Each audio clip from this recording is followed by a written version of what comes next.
Assalamualaikum warahmatullahi wabarakatuh. Nama saya Dimas Abdurrahman. Saya akan menjelaskan periode dakwah Nabi Muhammad di Mekah. Yang pertama itu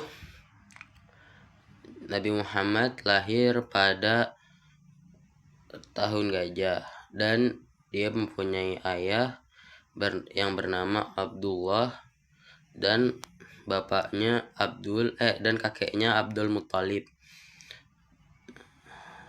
Kemudian waktu Nabi Muhammad Shallallahu Alaihi Wasallam berumur 40 tahun,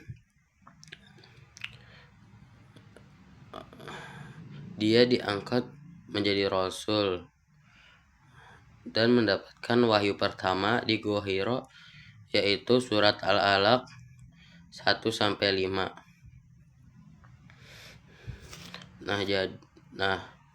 Kemudian Nabi Muhammad setelah kejadian tersebut turun lagi nih malaikat Jibril untuk memberikan wahyu, yaitu dakwah secara sembunyi-sembunyi selama 3 tahun. Lanjut, pada tahun keempat kenabian, Nabi Muhammad SAW menerima wahyu dari malaikat Jibril untuk dakwah secara terang-terangan. Nah, kenapa sih malaikat Jibril Allah Subhanahu wa taala merintahin dakwah secara terang-terangan?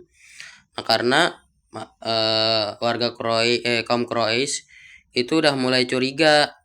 Kenapa nih Nabi Muhammad dan sahabat-sahabatnya ngumpul di rumah sahabat itu tiap hari berulang-ulang. Nah, lama-kelamaan kaum Quraisy curiga.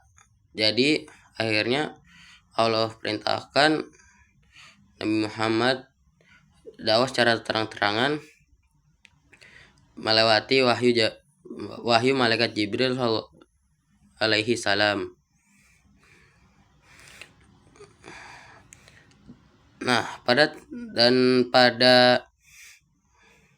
tahun keempat kenabian, kaum Quraisy tuh pada nggak terima gitu. Jadi dia nggak terima agamanya, dakwah agamanya Nabi Muhammad SAW.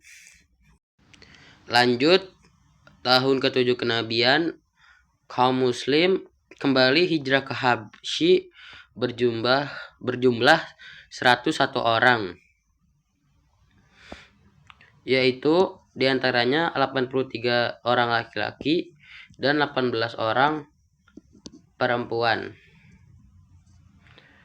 Pada saat kaum muslim sudah sampai di kerajaannya Najasyi, kemudian kaum Quraisy sampai dan meminta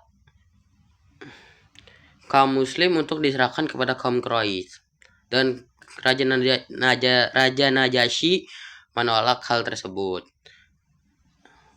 Dan masih pada tahun yang sama, tahun ke-7 sampai tahun ke-10 kenabian, yaitu pemboikotan umat Islam. Pada tahun ke-7 kenabian, kaum muslim kembali hijrah ke Habsyi, yaitu berjumlah 101 orang, 83 orang laki-laki dan 18 orang perempuan. Ketika sudah sampai ke kerajaan Raja Najasyi, kaum muslim meminta perlindungan kepada Raja Najasyi. Beberapa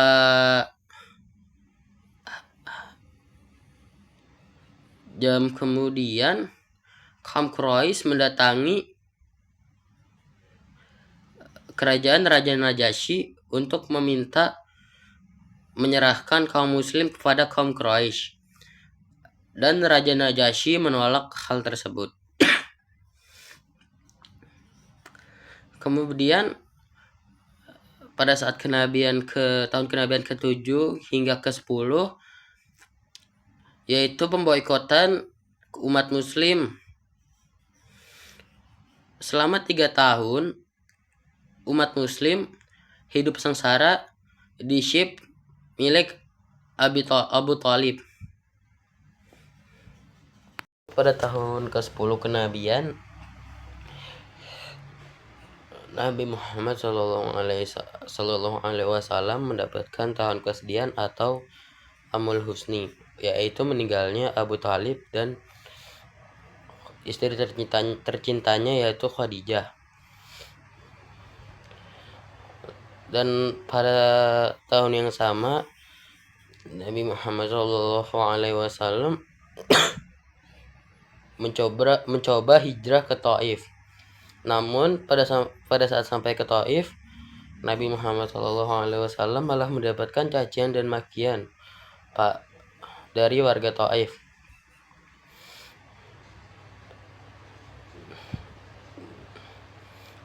Dan lanjut masih pada tahun, yaitu pada tahun 10 sampai ke 11 kenabian, yaitu peristiwa Isra Mi'raj. Jadi Isra Mi'raj itu dihadiahkan Allah Subhanahu wa taala kepada Nabi Muhammad untuk menghibur Nabi Muhammad.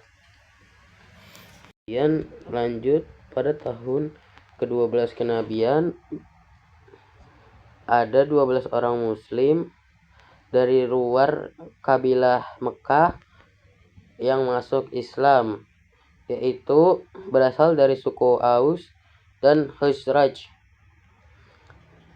yang terjadi pada Bukit Aqobah.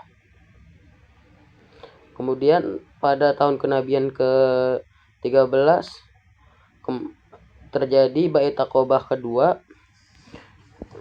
yaitu masuknya 78. Sekian cerita perjalanan dakwah Nabi Muhammad Sallallahu Alaihi Wasallam di Makkah. Mohon maaf ada kesalahan.